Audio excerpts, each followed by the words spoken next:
Toronto Star. I'm Raju Mudhar, and this matters.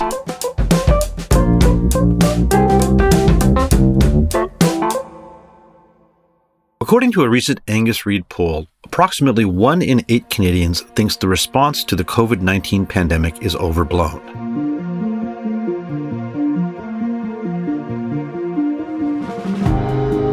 Despite the number of celebrities and countless stories of people who have caught it, the truth is that for some of you, it might not hit home until someone you know catches it, or you catch it. And the thing is, one of those is likely going to happen, no matter what precautions you take. And young people need to take care. That's the lesson from May Warren, one of the Star's news reporters, who is a healthy young person in her 30s, who thought she was taking care, but still believes she caught it. Here's her experience of illness and recovery, and what she thinks you should know.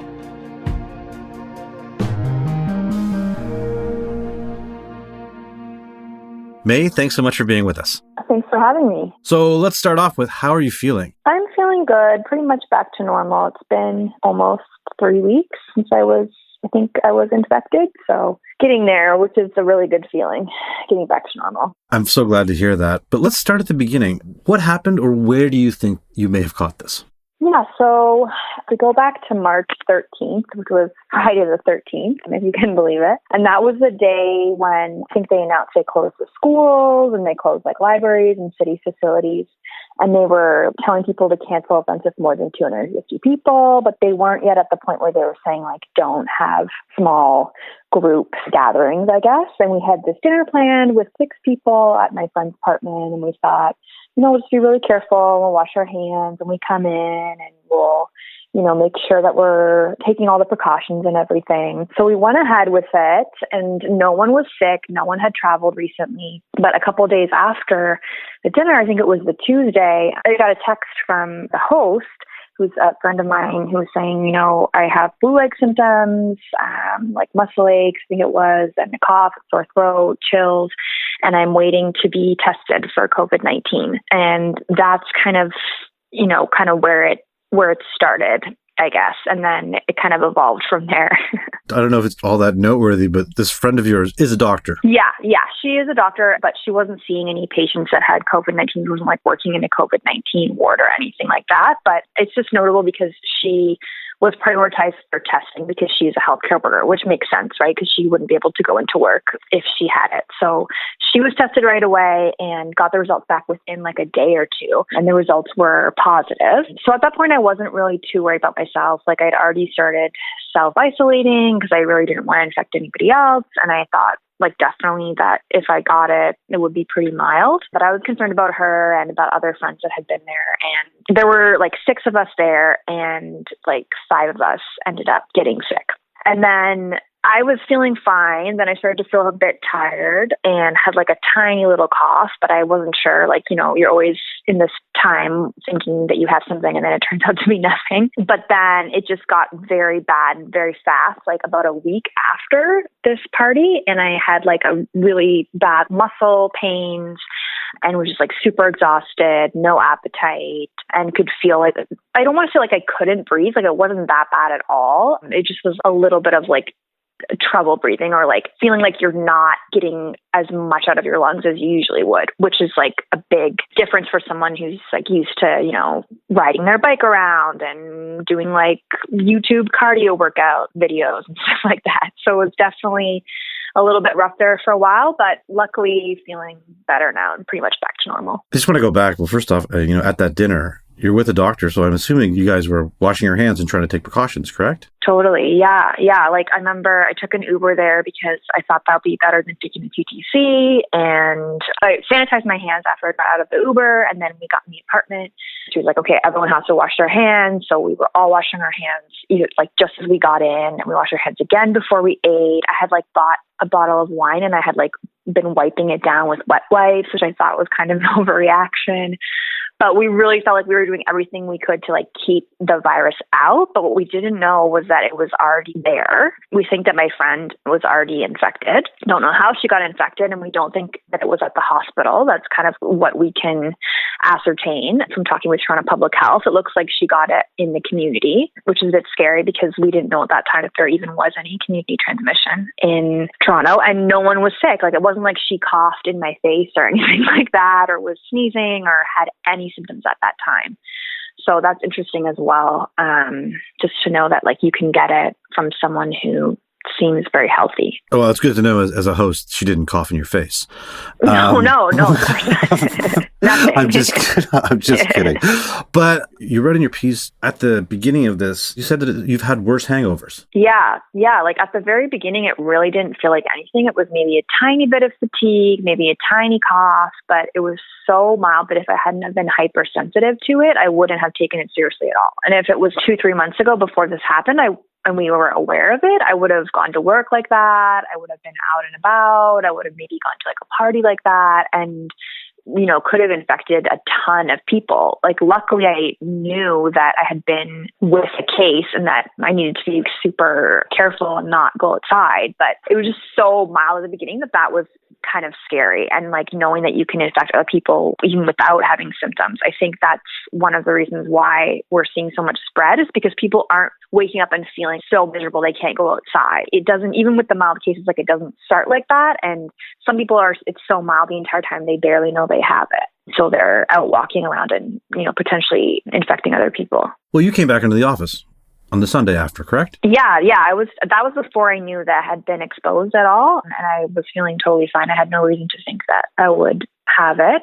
So that was like 2 or 3 days after. But luckily, talking with Toronto Public Health, they told me that it's usually maybe like 2 days before symptoms start that you're most contagious. And by that time, I was aware that I had been exposed and was already staying inside my apartment. That was lucky, just like having all those pieces of information, but not everyone who goes through this would know all of these things, like I was lucky that my friend was tested because she was a healthcare worker, but many people aren't able to get tests or know that they've even been in contact with a confirmed case, right?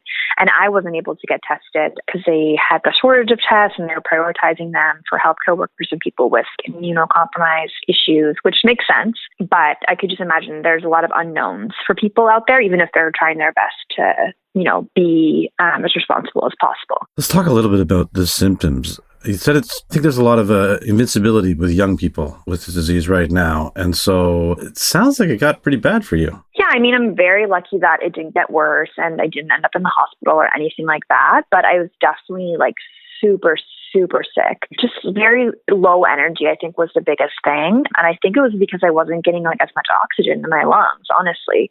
The breathing was kind of labored. I would like go take a shower and I would feel like super tired, like I'd just done like a marathon or something and have to go take a rest.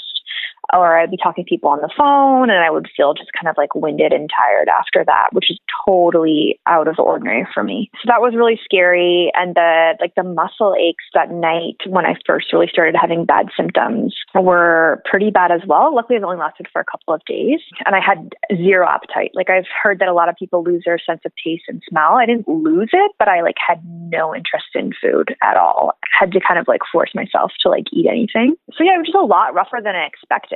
I had a really bad case of chickenpox when I was a kid. I was like 8 or 9 and I was like in bed for like weeks. And that's the only thing that compares to this. It's just like really, it's not like a cold. It's not like a flu. For me, at least, it was really like knocks you out for like several days, which I just wasn't prepared for. Like I thought it would be with just like a bad cold or something. I think that's what we all hear, that basically, if you're not really old, it's supposed to be flu-like. That's everything that I've heard so far. But it sounds in your case, it was different and worse. Yeah, totally. And like, I didn't have any other medical conditions or asthma or anything like that. And I think it's important that we remember that even though we're reading about a lot of people that have mild cases, which is encouraging because like people are recovering like I did, and like that's great. You still have to take it really seriously because you don't know how it might affect you. Like everyone's being impacted differently. And just because you're younger and just because you don't have a lot of other health issues, it doesn't mean that it's going to be like a breeze for you. I guess just reading about all these reports of mild cases maybe has like put that in our heads, I guess, a little bit. And then being younger, you don't think you're going to get sick because you haven't had a lot of experience getting sick or haven't had a lot of health impacts. So you kind of take your health for granted. But it definitely forced me to take it seriously, for sure. But I was very lucky, honestly, in the end. Like, reading stories about people that have had much worse times, it's pretty scary to see. But I think it's good to talk about it if you're comfortable, just to even put out more information for people, because, we know so little about this, and it's interesting to read up people's recoveries and people's symptoms and how everybody's story is a bit different, and, just to read that people are getting better. I kind of loved your mother's initial reaction when you called her. Yeah. Well, luckily, she's a retired nurse, so I had like a good line into her, which I was able to use, which was helpful. And she was trying to like diagnose me on FaceTime. But and she just told me like take a couple Tylenol, like have some hot tea, go in the shower with the steam, and like it sounds dumb, but those were all like really helpful things, because there's not really any treatment unless you like go into the hospital and like get oxygen or like get on a ventilator, which I definitely did not need. It's just like treating it almost like you would a cold or a flu, which is very strange because it's serious. But those simple things like definitely did help me. Luckily, I had a lot of Tylenol around because I used it a lot. Can you talk a little bit about your experience with Toronto Public Health? Yeah, so again, I was lucky that I was connected to someone who had tested positive, because I had tried to call telehealth and I didn't get through. Eventually, someone from Toronto Public Health called me because she was doing the tracing of the contacts of my friend. So she was like, oh, so you were someone who was in contact with this person. I'm calling to check on how you're doing. And she would call like every day. So that was really helpful. And I'm really grateful that I had that connection. But definitely, I feel that they're really overwhelmed, understandably. And you're still kind of like on your own in your apartment if you're not really at risk and if you're not at the point where you need to be in the hospital. So I think people just kind of need to be prepared for that. The system is already pretty overwhelmed. Just like be prepared to get sick and have stuff around like Tylenol or ginger ale, like whatever you need, soup, so that if this happens, like you can deal with it, because you're going to be alone. Like luckily I lived alone, so I didn't have to like separate myself from anybody. But even if you live with other people, you're going to need to separate yourself from them, and no one can really interact with you. They can check on you, they can help you, but they can't see you because you're like super infectious. You're like a biohazard for a little while. How long was sort of the worst of it? How many days? A week after this dinner party, on the Friday was when it got really bad. And then I kind of stayed in bed for like about 3-4 days. That was when I was feeling the worst. And then after that, I started to feel better. And it was like, you would have a bit of good days, bad days, but much better. So I'd say, yeah, a few days really bad, but 2 weeks in terms of feeling not 100%. Definitely, I would say. Like it's taken longer than I would have thought to get back to normal. But again, just really grateful that it wasn't worse, and that there was some support from friends and family, and also Toronto Public Health. How are your friends doing? They're fine. They're all okay, luckily, and they've recovered as well now. So that's great. I think one of the reasons that we wanted to talk to you is because, May, you're a young person, and I think a lot of people are feeling like they don't have to take this as seriously. I think it's something like people under 40 make about 12% of COVID-19 hospitalizations. We keep hearing stories of very specific cases of younger people getting infected and having disease. What would you say to people in their 20s and 30s right now? I would say definitely take it seriously. And I took it seriously, but I was worried about the health of other people and like worried about infecting someone else. And that was great, but you should also know that you can get really sick. And just because you're young and healthy and you don't have other medical conditions doesn't mean that you're like immune. And it doesn't mean you're going to get a mild case. Like everyone's different.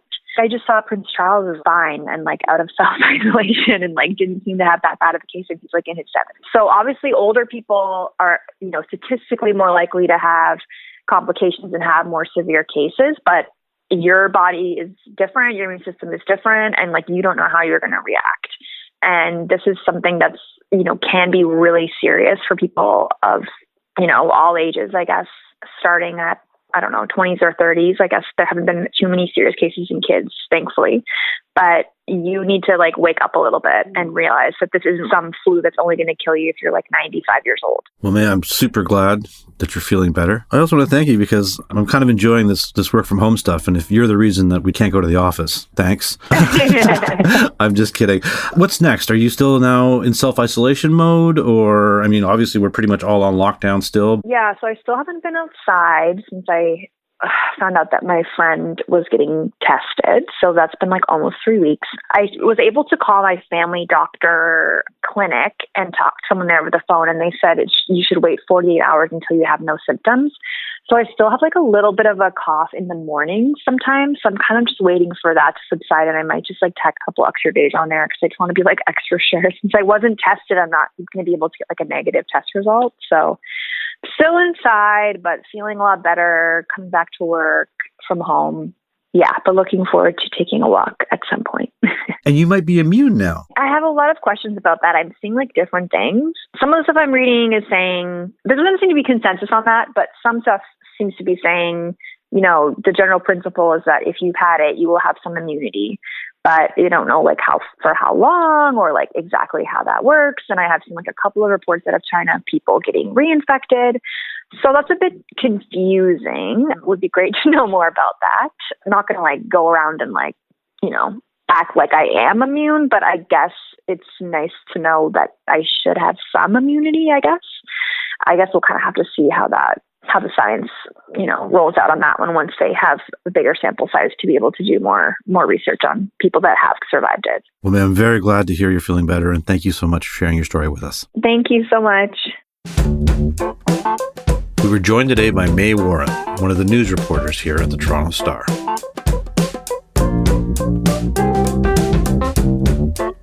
That's it for today. Thanks so much for joining us. This Matters is hosted and produced by me, Raju Mudhar, Adrian Chung, and Saba Etizaz. Produced and mixed by Sean Pattenden, and our director of programming is JP Fozo. Our show theme music is by So Called, and our episode music is by Mike DeAngelis. We want to hear what stories matter to you. Please send us comments, questions, or ideas to thismatters@thestar.ca. Please consider supporting the journalism the Toronto Star newsroom does at thestar.com. And don't forget to subscribe to This Matters on Apple Podcasts, Spotify, or wherever you listen to your favorite podcasts. Let's talk soon.